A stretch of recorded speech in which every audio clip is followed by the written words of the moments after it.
मेरा नाम आयशा है। मैं सिर्फ 16 साल की थी जब मेरी जिंदगी ने एक ऐसा मोड़ लिया जिसका मैंने कभी सोचा भी नहीं था।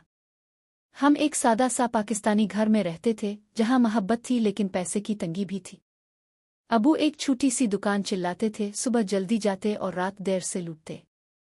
अम घर संभालती थी और उनके हाथों का खाना पूरे मोहल्ले में मशहूर था। मेरा एक छोटा भाई भी था, बिलाल, जो अभी प्राइमरी स्कूल में पढ़ता था। हम छोटी सी जिंदगी गुजार रहे थे लेकिन खुशी भरपूर थी। मेरा ख्वाब था कि मैं मेहनत से पढ़ूं और एक दिन डॉक्टर बनूं। गैर में सब कहते थे, आयशा बड़ी होशियार है, ये हमारा नाम रोशन करेगी। आ बातें सुनकर मुझे हिम्मत मिलती और मैं और ज्यादा मेहनत करती। लेकिन स्कूल के आखिरी साल में मेरा एक इम्तिहान थोड़ा मुश्किल रहा और मेरे नंबर पहले जैसे अच्छे नहीं आए। अबू को फिक्र होने लगी। अनहोहे ने सोचा कि शायद ट्यूशन से मदद मिलेगी। हमारी मोहल्ले में एक सर जिनका नाम सर रफीक था काफी मशहूर थे। लोग कहते थे सर रफीक बहुत काबिल उस्ताद हैं, उनके शागिर्द हमेशा अच्छा रिजल्ट लाते हैं। सुनकर उम्मी अबू ने मुझे उनके पास ट्यूशन के लिए भेज दिया। पहली दिन जब मैं उनके ट्यूशन सेंटर गई, मेरा दिल अजीब तरीके से धक धक कर रहा था। नई जगह का डर और उम्मीद दोनों थे। कमरा छोटा था लेकिन साफ सुथरा, दीवारों पर नक्शे और चार्ट्स लगे हुए थे। तकरीबन 12 और बच्चे वहां पहले से बैठे थे। सर रफीक ने मुस्करा कर मेरा इस्तकबाल किया और कहा, अब आयशा है ना? मैंने सुना है आप बहुत ज़हीन हैं। सुनकर मुझे अच्छा लगा और मैंने सोचा शायद यहाँ मुझे बहुत कुछ सीखने को मिलेगा। शुरू के हफ्तों में सब कुछ नॉर्मल लगा। सर रफीक रियाजी, अंग्रेजी और साइंस पढ़ाते और उनका पढ़ाने का अंदाज काफ़ी अच्छा था। वो मुझे शाबाशी देते रहते, बहुत अच्छा आयशा, तुम बहुत ज़हीन हो। मैं खुश हो जाती और ज़्यादा मेहनत करती।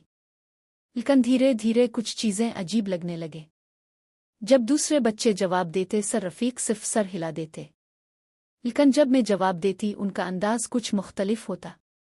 कभी कभी वो मुझे क्लास के बाद रोक लेते, ये कह कर के, चुल्लू, मैं तुम्हें ये टॉपिक अलग से समझाता हूँ।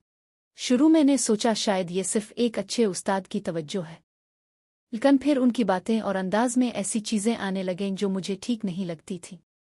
मैं उन्हें ठीक से बता नहीं पाती थी कि क्या गलत है, बस इतना महसूस करती थी कि कुछ सही नहीं। हर रोज़ जब मैं ट्यूशन जाती एक अजीब सा डर मेरे अंदर पैदा होने लगता। मैं जल्दी जल्दी अपना काम ख़त्म करने की कोशिश करती ताकि ज़्यादा वक्त वहाँ ना रुकना पड़े।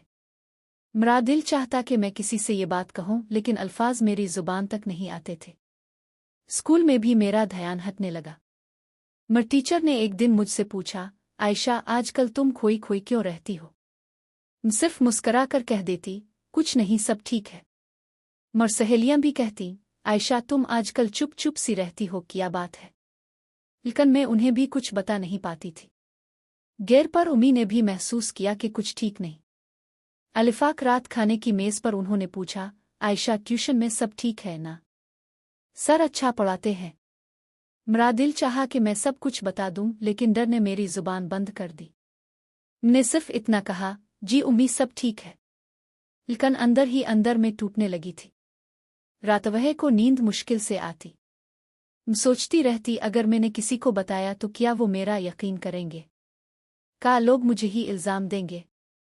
ख्याल मुझे और ज्यादा डरा देता। दिन गुजरते गए और मेरा डर बढ़ता गया। अलिफाक शाम ट्यूशन खत्म होने के बाद सर रफीक ने मुझे फिर रोक लिया। अनहोहे ने कहा, आयशा, तुम्हारा मुस्तकबिल बहुत रोशन हो सकता है अगर तुम मुझ पर भरोसा करो। इनके लहजे में कुछ ऐसा था जो मुझे बिल्कुल पसंद नहीं आया। धीमे से कहा, सर, मुझे घर जाना है, मम्मी इंतजार कर रही होंगी। मैं जल्दी से अपना बैग उठाकर बाहर निकल आई। असरात में ने फैसला कर लिया कि अब और खामोश नहीं रह सकती। मुझे अपने वालिदैन पर भरोसा था लेकिन हिम्मत जिताना मुश्किल था। अबू ने हमेशा कहा था, आयशा, अगर कभी कुछ गलत हो चुप मत रहना, हमेशा सच बताना। अल्फाज मुझे याद आए और मुझे थोड़ी हिम्मत मिली। उगल शाम खाने के बाद मैंने कहा, उम्मी अबू, मुझे अब दोनों से कुछ ज़रूरी बात करनी है। अनहोहे ने तवज्जो से मुझे देखा। मेरी आवाज़ कांप रही थी लेकिन मैंने सब कुछ बता दिया।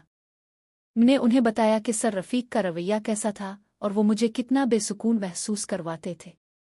कमरे में खामोशी छा गई। अबू का चेहरा गुस्से से लाल हो गया और उन्होंने मेज़ पर हाथ मारा। ये इंसान खुद को उस्ताद कहता है, लेकिन ये तो भरोसे का गलत इस्तेमाल कर रहा है, उन्होंने गुस्से में कहा।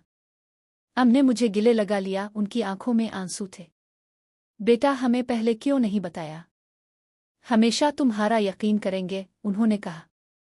सुनकर मैंने बहुत देर से रोका हुआ रोना छोड़ दिया। मगर सारी तकलीफ आंसुओं की तरह बाहर आ गई। पहल बार मुझे महसूस हुआ कि मैं अकेली नहीं हूं। अबू खड़े होकर बोले, कल हम पुलिस स्टेशन जाएंगे, इस बात का फैसला होना चाहिए। असरात मेरा दिल हल्का हुआ, लेकिन एक नया डर भी पैदा हुआ। लोग क्या कहेंगे? क्या मुझे ही कसूरवार ठहराएंगे? सवालात मेरे जहन में घूमते रहे जब तक नींद नहीं आ गई। उगल सुबह उम्मी अबू मुझे पुलिस स्टेशन ले गए। पहली बार वहां गई थी और मेरा दिल जोर जोर से धक रहा था। अलिफाक ऑफिसर ने नरमी से कहा, डरो मत, बस हमें सच बताओ, हम तुम्हारे साथ हैं। मैंने हिम्मत जमा कर सब कुछ बता दिया, पहले दिन से लेकर इस आखिरी दिन तक जब मैंने भागने का फैसला किया। अफसर ने सब कुछ ध्यान से लिखा और कहा, तुम बहुत बहादुर हो, बहुत कम लोग इस तरह आगे आते हैं। अबू ने गुस्से में कहा, इसे सजा मिलनी चाहिए ताकि कोई और उस्ताद किसी बच्ची के साथ ऐसा न करे। कच्चे दिनों में तफ्तीश शुरू हुई। पुलिस ने दूसरे बच्चों से भी बात की। शुरू में कुछ लोग यकीन नहीं कर रहे थे, सर रफीक, वो तो इतने इज्जत वाले इंसान हैं, ऐसा कैसे कर सकते हैं? लेकिन धीरे धीरे कुछ और लड़कियों ने भी चुपके से मान लिया कि उन्हें भी कभी बेसुकून महसूस हुआ था, मगर उन्होंने कभी हिम्मत नहीं की थी बोलने की।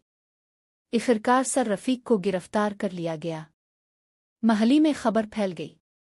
कच्चे लोगों ने कहा, आयशा बहुत बहादुर है, अल्लाह इसे हमेशा खुश रखे। लेकिन कुछ लोगों ने मुझे ही तनकीद का निशाना बनाया। पता नहीं क्या बात है, शायद लड़की खुद ही कुछ कह रही है, ऐसी बातें भी सुनने को मिले। अल्फाज दिल को चुभ जाते थे, लेकिन अबू ने मुझे हमेशा याद दिलाया, सच को हमेशा मुश्किलात का सामना करना पड़ता है, लेकिन सच कभी हारता नहीं। स्कूल की प्रिंसिपल ने भी मुझे अपने ऑफिस में बुलाया।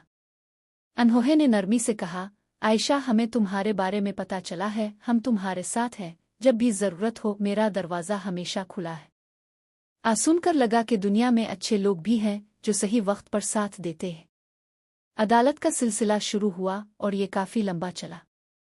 हर बार मुझे अपनी कहानी दोहरानी पड़ती, अजनबी लोगों के सामने, वकीलों और जज के सामने। मेरी आवाज़ कांपती थी, लेकिन अबू हमेशा मेरा हाथ थामे बैठे रहते। खामोशी से दुआ करती रहती, उनके होंठ हिलते रहते, लेकिन आवाज़ नहीं आती थी। इनकी हिम्मत मुझे भी मजबूत बनाती थी। महीनों के बाद आखिर फैसला सुना दिया गया। सर रफीक को कसूरवार ठहराया गया और उन्हें सजा सुनाई गई। जिन्हें कहा, एक उस्ताद का काम रहनुमाई करना होता है, धोखा देना नहीं। ये जुर्म इल्म और इंसानियत दोनों के साथ गद्दारी है। अल्फाज सुनकर मेरी आंखों में आंसू आ गए। आखिरकार इंसाफ मिल चुका था, लेकिन अंदर का दर्द पूरी तरह खत्म नहीं हुआ था। रात वह को कभी कभी अब भी नींद मुश्किल से आती, पुरानी बातें जहन में घूमती रहती। लेकिन वक्त गुजरने के साथ अपने घर वालों के प्यार और हिम्मत से मैं धीरे धीरे मजबूत होने लगी। ने दोबारा पढ़ाई शुरू की। इस बार सिर्फ नंबर के लिए नहीं, बल्कि खुद को साबित करने के लिए कि मैं इस वाक़ये से कहीं ज्यादा हूँ। हर किताब खोलते वक्त अब मुझे खौफ नहीं, बल्कि एक नया हौसला महसूस होता। ने मेहनत की और वक्त के साथ मेरे नंबर भी बेहतर होने लगे। अबू हमेशा कहते, इसे तुम्हें तोड़ने नहीं देना, तुम और मजबूत बनकर अबेरोगे। और मैंने ये सच कर दिखाया।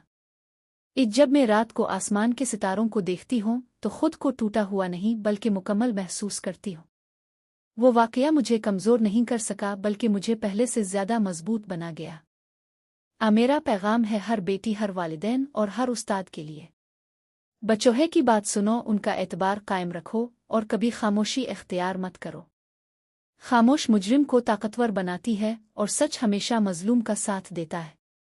अगर किसी बच्चे के साथ कुछ गलत हो रहा हो तो इसे बोलने दो और उसकी बात पर यकीन करो। आओ, हमारी जिम्मेदारी है और यही एक बेहतर मुस्तकबिल की बुनियाद है।